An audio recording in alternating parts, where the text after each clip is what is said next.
on this episode of AV Week, the crossroads of digital signage and the AV industry. More investment firms getting involved in AV. And Legrand acquires Connectrac. All that and more. Next on AV Week. The network for the AV industry. What are you listening to? This is AV. This is AVNation. This is AVNation.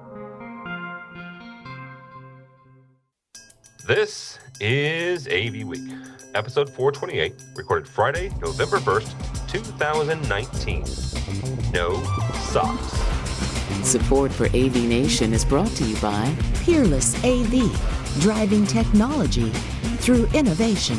and by Extron, industry-leading technology backed by world-class support. and by Sure, sound extraordinary. This is AV Week, your weekly wrap-up of audio-visual news and information. My name is Tim Albright. I am your host. With us to discuss the news and information we have gathered this week, first and foremost, his name is George Fournier, and he is from Danker. Welcome, sir. Thank you. Glad to be back. Absolutely. Also with us is Brandy Alvarado. Brandy is from Southern California, Mad Systems, and the chairperson of the Women of Avixa. Welcome, ma'am. Thank you so much. You two be nice to these other two gentlemen because this is their first time, both of them. First and foremost, Gary Wicca. Gary is from LG. Welcome, sir. Oh, thank you. Appreciate it. Absolutely. And last but not least, Mr. Ron Lewis from AVI-SPL. Welcome, sir. Good afternoon, sir. Thank you. Absolutely. So let's get this started. First and foremost, from our friends over at AV Magazine, an investment firm is taking a stock in Whitlock. AV Integrator Whitlock, which has quote-unquote 20 offices across the U.S., has announced that Marlin Equity Partners is taking a majority stake in the company, providing growth and funding. George, I'm going to start with you on this. From a standpoint of more and more investment firms and equity partners getting into the industry in general, right? Mm-hmm. Actually, almost quite 2 years ago now, Highland Partners, led by Rashid Scoff, purchased Biamp. A number of other investment firms and investment banks have gotten in and around, whether it's integration firms or the manufacturing side.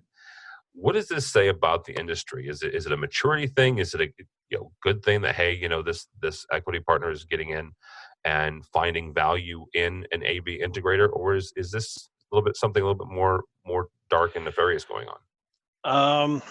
I wouldn't say so much dark and nefarious, but I mean, I've seen the pluses and minuses. I would say that on the plus side, these equity firms are actually seeing there's money to be made. We've said for years is that our industry is the most expensive, most highest profit industry in the world that nobody knows about, but everybody uses.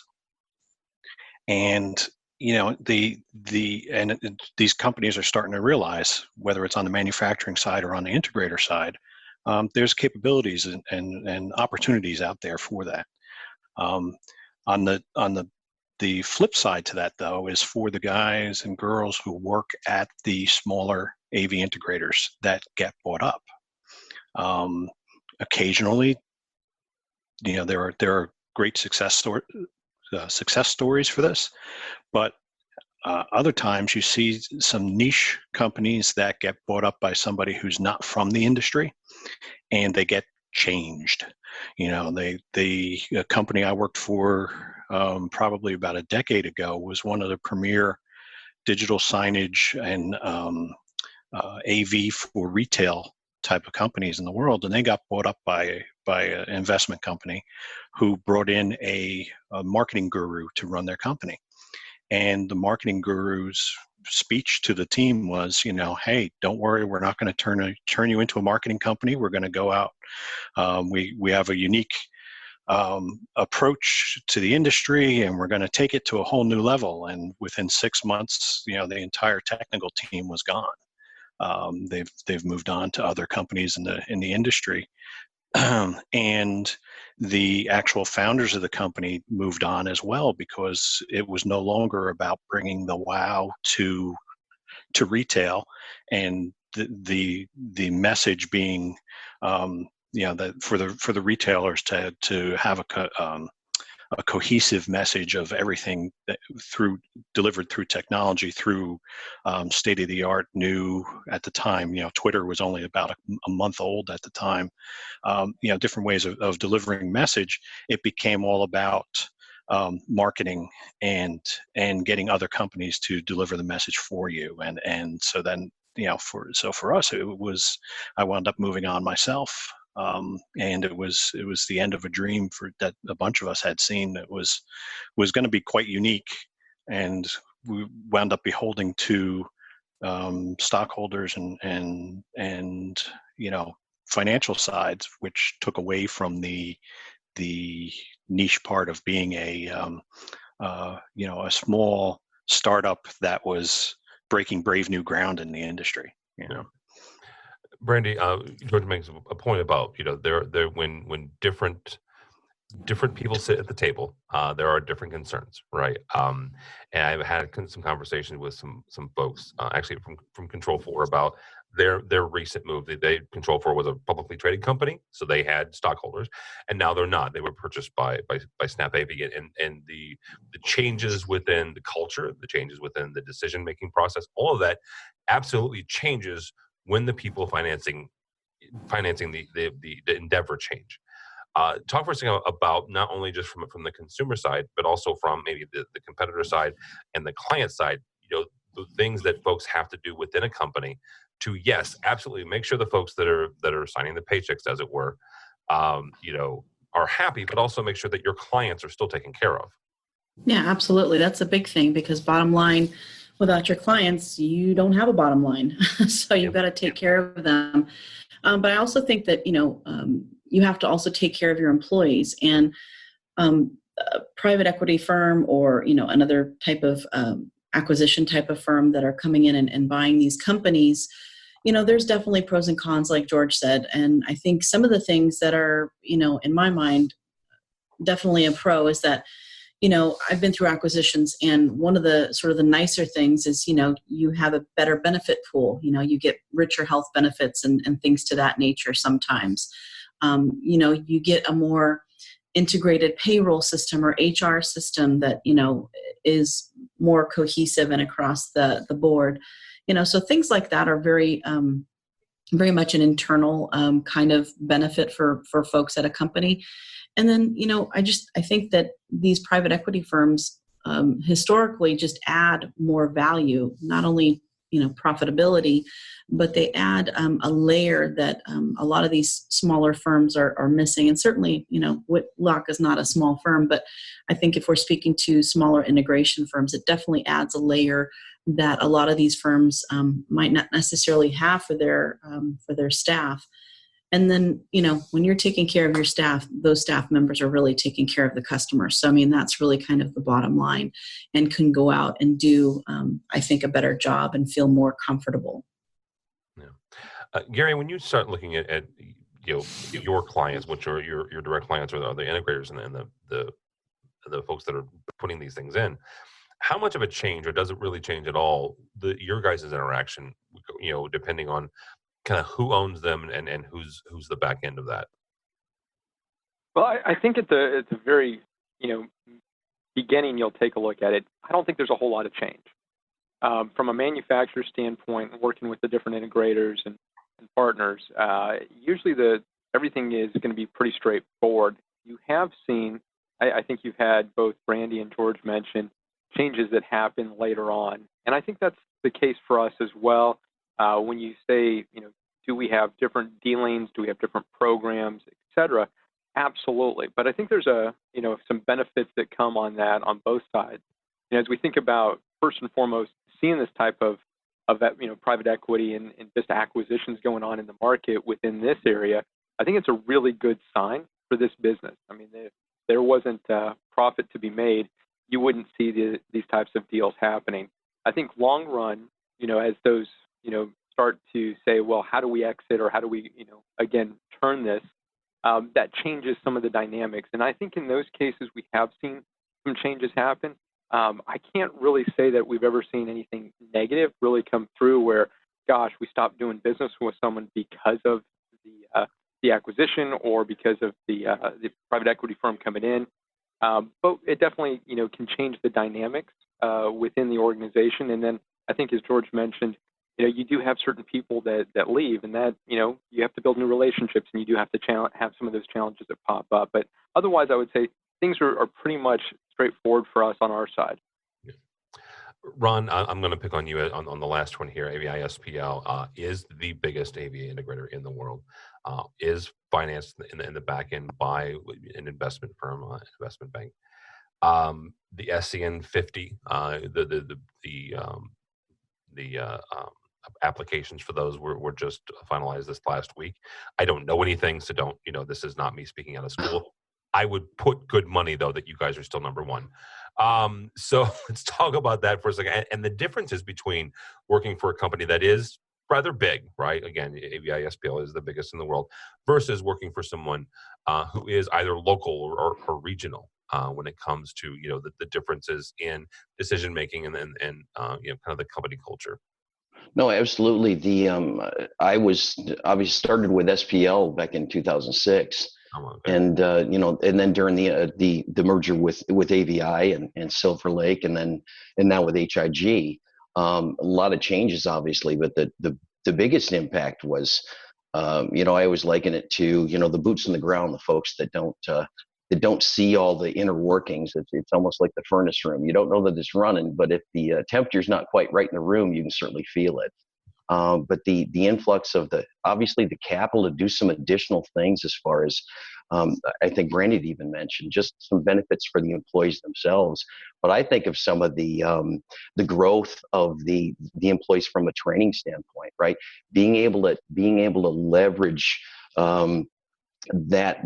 those monies and that sort of thing that really bring the competence level up of the groups makes the big difference, right? So, at AVSPL, we've always talked about core competencies and not going beyond that, trying to stay within those core competencies and build that.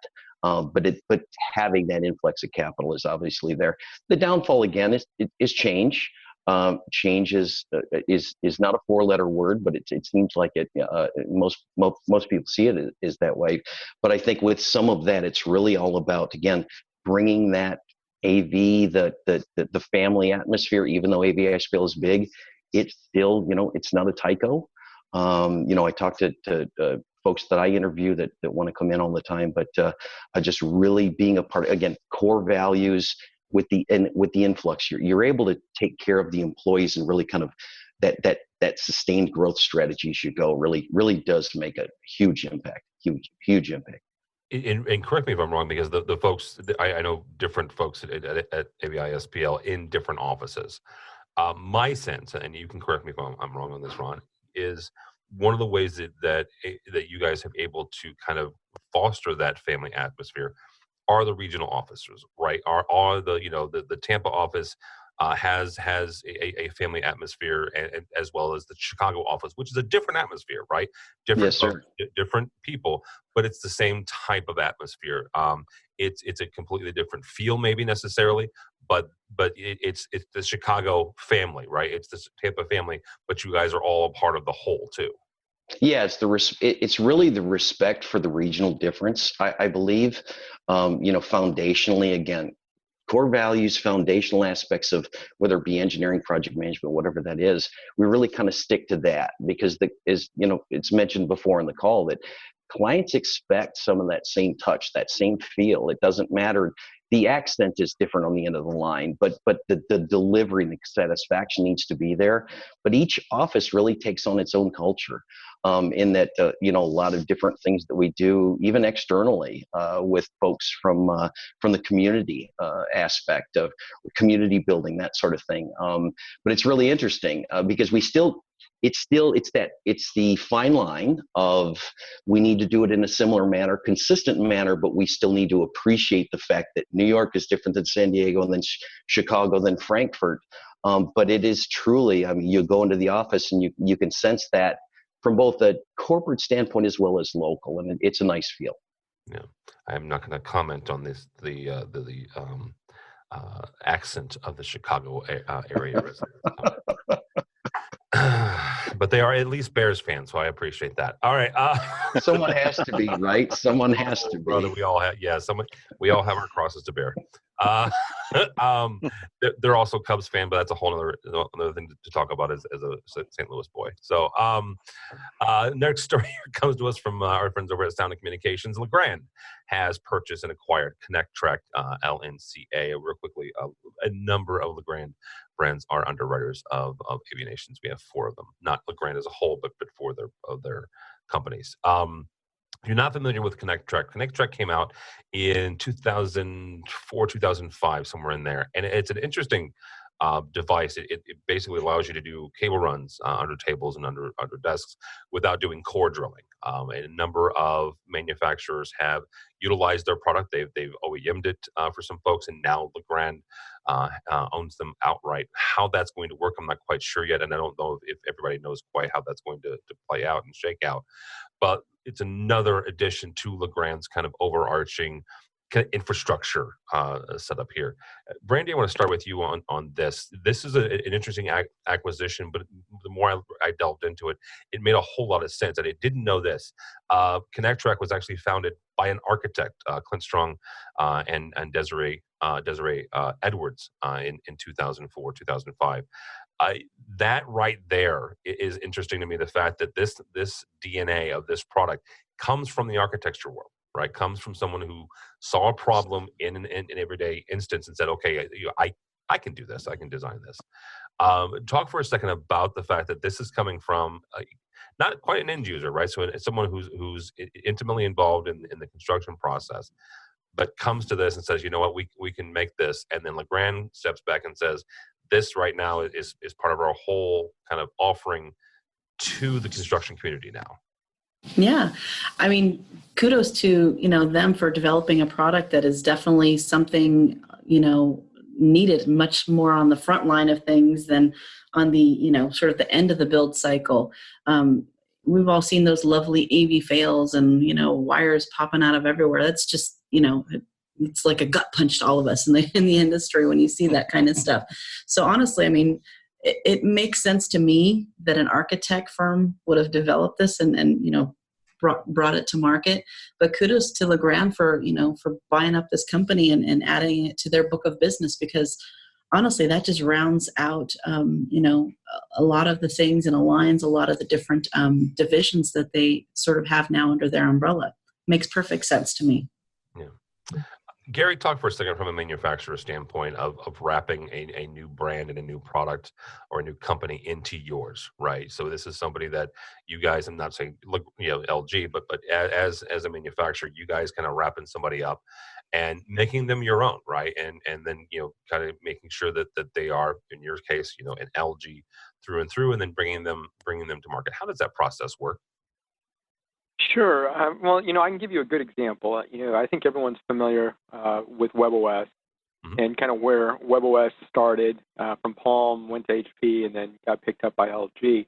But as you take a look at it and you think about acquisitions, from a manufacturer standpoint, and I believe probably what Legrand's looking at as well, is when we think about areas that we're going to tackle, it's kind of focused on that end user as you're thinking about what's important to help them meet their needs. So when we think about that, that's kind of that first lens that kind of comes in. And then I think what you do is you're kind of going through that to ensure that you don't lose the brand identity or, the people that come along with that acquisition. You've got to have a pretty good integration plan. And so change management, I think Ron mentioned that as well, change is being a tough one to challenge. We had a group that from Palm that had gone to HP and then had come to LG, and they were all sitting in, a separate office, weren't integrated early on. And that was a big focus of LG to understand and say, hey, let's bring that in. Let's make sure that those groups are really part of that core team. And then when you look at that, ensuring that technology doesn't just, die or just kind of, stay out on the vine too long. The thing that we did really well is in looking at all the different businesses of where that acquisition can come in. So I think these are really important things as you start looking at it. They're going to have some challenges, of course. I know Legrand's gone through quite a few acquisitions over the past few years, from Milestone and coming on with this new one. But if you really kind of get, in essence, it makes sense for them. I think Brandy just hit on that. It hits their portfolio. They've got a pretty good strategy of where they want to go, and it makes sense. And I think when those ones really make sense and it really adds value to their end users, those are the ones that will be most successful and can kind of fit in easier. Ron, as the integrator here, what do you guys look at when you see an acquisition like this? And whether you're familiar with Connectrac or not, one of your vendors comes to you and says, hey, we have this new thing. What's the process of evaluating that new thing or that new acquisition, and whether or not it makes sense to integrate it into your guys' portfolio? Yeah, I think that's a big portion of it, is really just kind of sit back and say, well, does it exist, and what's the portfolio of everything that we consistently use and we've tested and proven through. And then sometimes it's really, you look at some of the acquisitions that happen, you'll hear from the design engineer say that this was the obvious, we've been asking for this for a while, but it's really just kind of back to, again, what is it really truly used for? Testing, making sure that, again, is it better or worse than something else? But really kind of putting it through its paces. So I think that between the integrator and the manufacturer, that the relationship is just so critical, and that, maybe you don't have the heads up of what's coming up, but it's really just back to, you hear voice of the customer a lot. Those relationships between AVSPL, the other integrators, and the manufacturers are just so critical. That it's really just about having those conversations and really just kind of run it through its paces. And I think the manufacturers do a really nice job of working with AVISPL to really truly say, hey, this is what it is, but this is the benefit around it, right? Yeah. George, you work for Danker, a furniture company. You were the AV part of that. Talk for a second about a product like this and similar products that, there's a reason Legrand added it to their portfolio, because it kind of adds to the whole of theirs. But when you guys find something that just kind of fits a niche and just kind of works, how do you guys incorporate that into some of your designs and your perspectives? Sure. Well, Legrand, in their purchase of Wire Mold, they actually had a trackway system previously that did something along the same lines as Connectrac. They're actually pretty much in competition with them for that part of the market.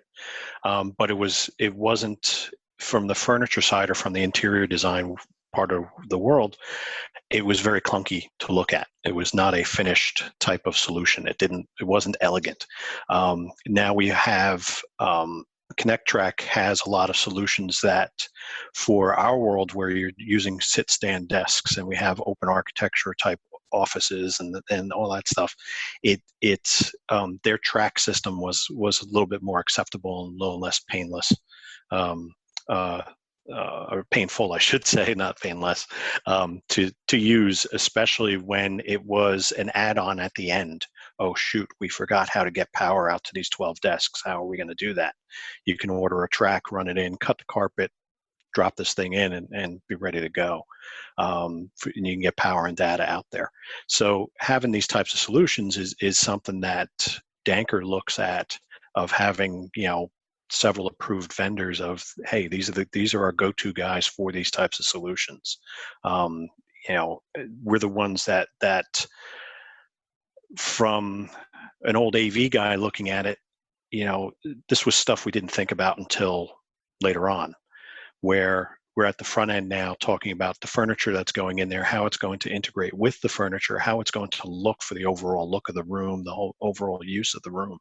So now you start looking at solutions like Connectrac. FSR has a version of it that they've come out with as well that fits into that type of mold, where it matches the furniture, it goes with the carpet, it goes with, it's a little change in mindset for me to go with. But now it's also, hey, for huddle solutions, how we're getting power and data out there, a lot of things are wireless, so we don't have as much wire running out to each spot for data and for video and that type of stuff. But you still got to remember out that you can package together with everybody else. To Legrand is offering that, all shopping in one place type of solution for some of the stuff, which appeals to some people. But in other cases, it's your pricing structure now is something that comes into effect, and so it's like, yeah, it's the solution we want to go with. But when I package that all together with several of their other lines, I'm not qualifying to get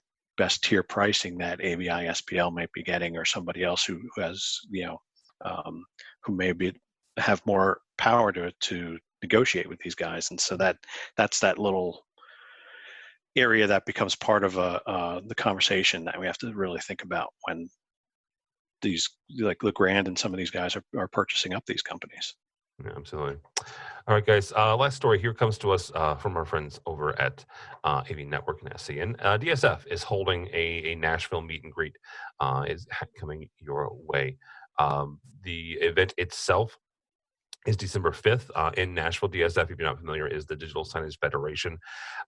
November is kind of digital signage month for us here at AVNation. We're actually doing a webinar in a couple weeks about the dynamic data that can dynamically change and serve up interesting and new content for digital signage. I'm excited about that because not only do I have some really smart people, and I'm not one of those three, but the very next week, I actually get to go hang out in Atlanta and see one of these real-world retail environments where they're doing this. It's really, really cool. Gary, I want to start with you on this. Whether it's DSF or it's you and I were both in New York a couple weeks ago for New York Digital Signage Week. The state of digital signage and the interaction, the intersection with the AV industry, where are we at with that as more integrators kind of look at digital signage as another vertical for them to get into? Oh, goodness. All right. Well, I think there's a lot to say here, but I'll try to keep it short and simple.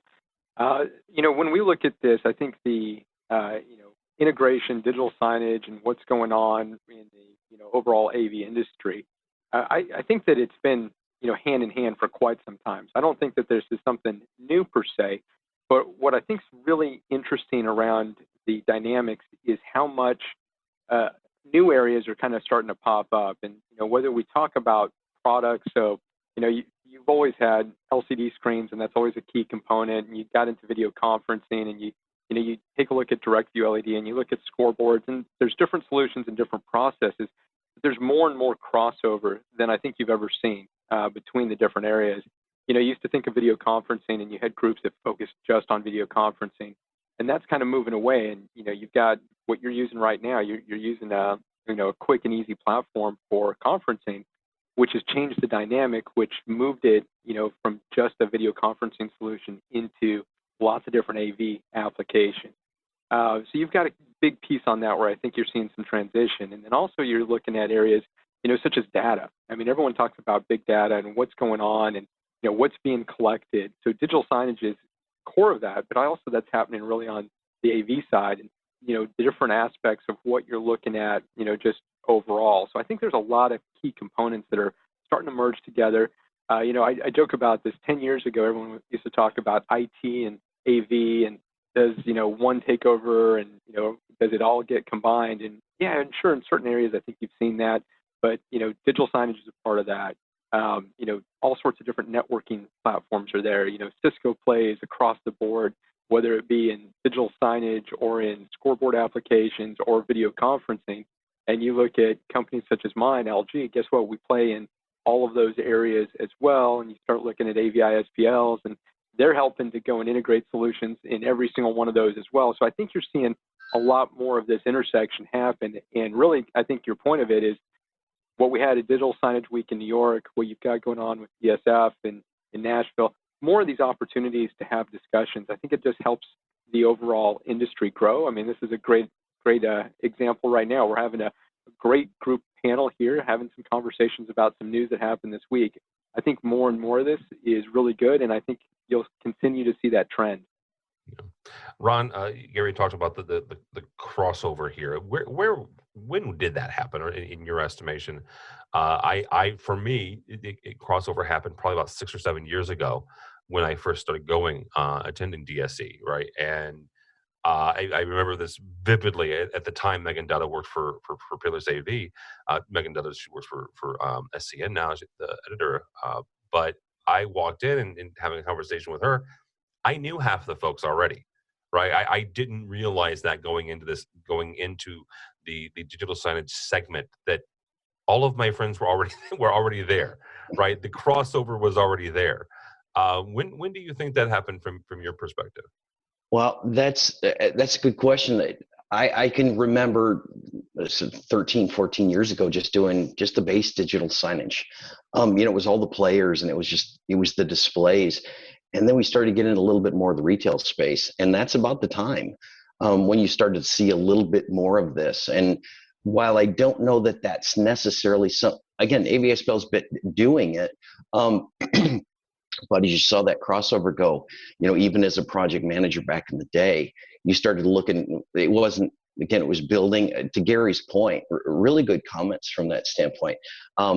You see this crossover, and all of a sudden new and exciting opportunities coming through with the digital signage. And it wasn't just the standard, but we had to find ways in which to actually execute, right? So part of it, we can sell all these great things, but it was that newly way in which the engineers were moving a lot, doing a lot more with the execution standpoint, making sure that we could physically do that, because it was a little bit different. But I would agree, 6-7 years ago is where you found it.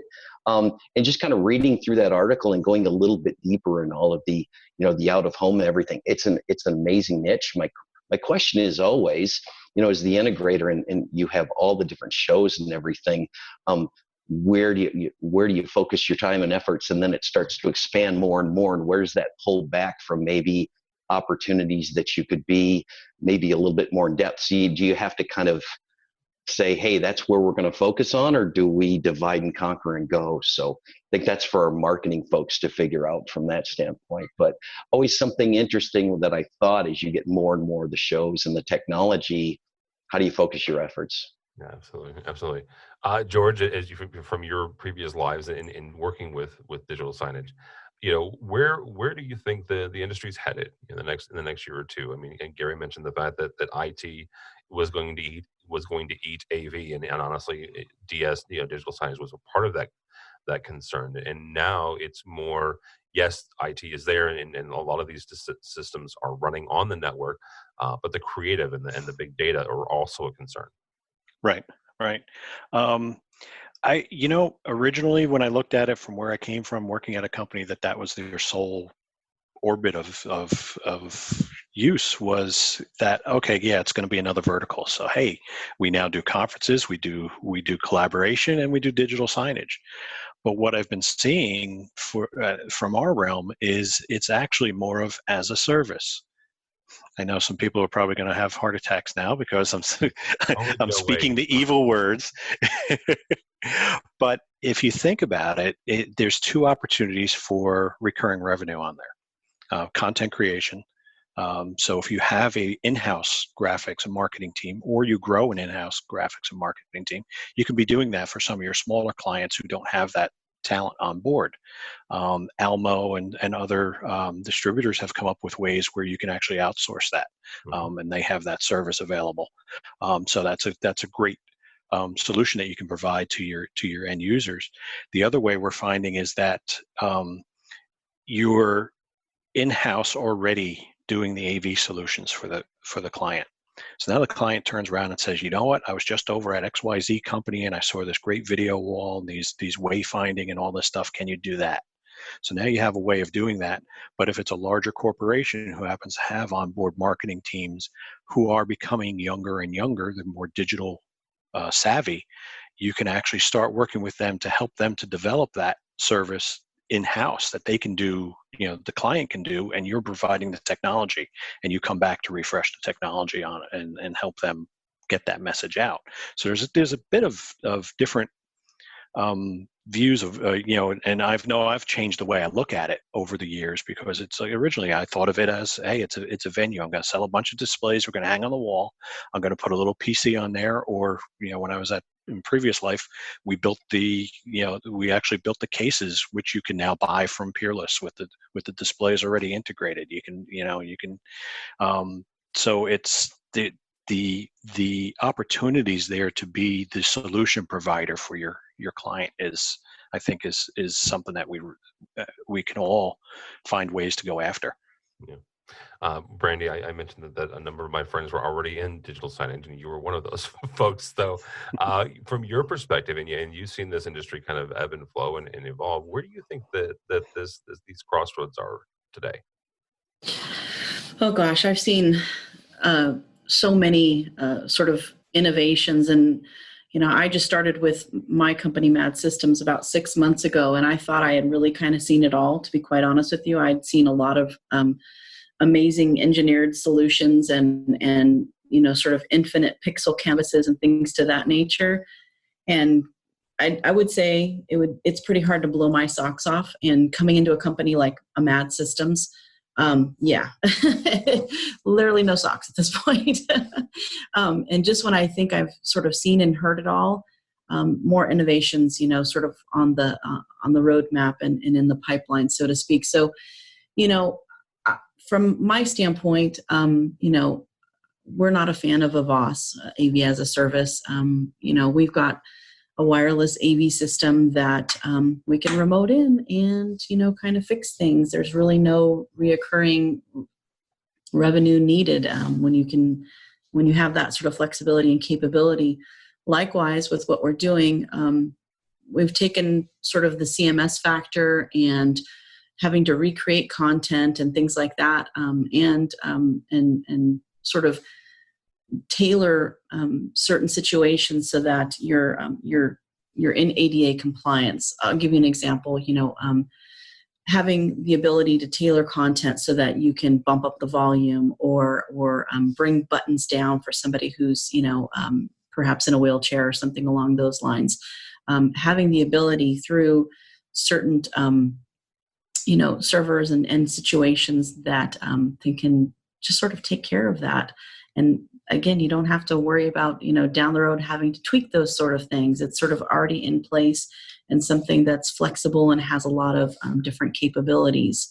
And like I said, the roadmap is kind of infinite at this point with where this is going. But I guess, to answer your question, I really just see more and more innovations. We've got great people on the phone on this call, like LG. You've got this flexible OLED, you've got wallpaper, you've got transparent things. It's really the products that I think drive where a lot of these, places are going, and building on those experiences with these really great products that are just so super innovative, kind of like what LG's bringing to the table, as well as folks like our company. So. Yeah, absolutely. And I would, Brandy's inside Mad Systems. I'm just the guy on the outside watching her post. And yes, I don't have any socks either, just from watching them. So incredible stuff. So, all right, folks, that's going to do it. Thank you all so much. Mr. George Fournier from Danker. Thank you, sir. Thank you. Thanks. Glad to have been here. Thanks for having me come in. Absolutely. How do people get a hold of you and or Danker? Danker you can find online at www.danker.com or on Twitter at Danker1829. 1829 was the year our company was actually founded. And you can find me on the interwebs at George V. Fournier, because I wanted to make just the easiest Twitter handle to figure out. And also, as we head into the holiday season, everyone's doing your fundraisers and things this year. Please remember to use the hashtag AVGivesBack, and we will make sure to share your information. Our job is to help others. So if you tell us about what's going on, we'll make sure we'll get the word out for you as well. All right, perfect. Yeah, AV gets back and follow them on Twitter as well. So, Ms. Brandy Alvarado from Mad Systems again. No socks at all. How do people get a hold of you? You can find my company at madsystems.com. Also on Twitter, LinkedIn. I would encourage you to follow us there. We're constantly posting information about what we've been doing in our Mad Lab. You can also find me on Twitter at AVBrandy. A lot easier than George's. I don't know. Absolutely. Absolutely. And if somebody wants to get involved with the women of Avixa, how do they do that? You can actually go on the Avixa website and go to Avixa Women. and find us there as well, all over the web. All right, very good. Mr. Gary Wicca from LG, thank you, sir. Well, absolutely. I think we'll have the easy one here. So LG.com is where you can get to our site, and you can find us as well. Twitter, Facebook, Instagram, YouTube. We're available all those different places. And then if you want to get a hold of myself, my email, Gary, Garry, .wicka @lge.com, and that stands for LG Electronics. Thank you. Thank you. Mr. Ron Lewis, I'm so happy to finally get you on one of these. Ron and I have been talking about this for a couple of years. So thank you, sir. And how do people get a hold of you or AVISPL if they are so inclined? Well, I appreciate being here. It's good to have an opportunity to just speak with everyone across the board. I certainly appreciate the time and look forward to future opportunities. AVISPL, that's Alpha Victor India Sam Paul Lima.com. We're available again, Facebook, you name it. We're out there. Happy to have you check that site out. My personal email address is ron.lewis. That's LEWIS, not the city of St. Louis. It's been misspelled quite a bit, but that's okay. Spent 5 years there. Great place to be. Ron.lewis at avispl.com, also on LinkedIn. But again, it's been a pleasure to speak with you and George and Brandy and Gary. Great time. Thank you very much. Yeah, absolutely. I appreciate it. And St. Louis is a nice city to fly over. Let's just put it that way. I'm from here, so y'all can never a flyover state. Oh, no. It's totally. It was interesting. I was in London a couple of weeks ago, and with the folks at AV Magazine, and explaining to them the concept of a flyover city, a flyover state was fascinating because they don't have flyover states in at least not in the UK. Maybe once they get Brexit done, I don't know. But that was yeah. But thank you all so much. Don't follow me on the Twitters at this point. I will be complaining about the Bears and their performance. But go by the website if you would, please, AVNation.tv. That's AVNation.tv. You'll find this program and a host of others. While you're there, please check out our supporter section. These are the folks who help us financially, help us bring you AVWeek and ResiWeek, our residential show. In about 3 months' time, all the coverage from ISE 2020 last year in Amsterdam for that. Also, while you're there, I mentioned our next webinar, last one of the year, is actually our first one that will get you CTS renewal units. So CTS you'll get one for hanging out with me and 3 really smart people when it comes to digital signage, the dynamic data, and the stuff that they can do with that. So that happens November 13th, but you can sign up now for that. So all that and more at AVNation.tv. That's AVNation.tv. Thank you so much for listening. Thank you so much for watching. That's all the time we have for AV Week.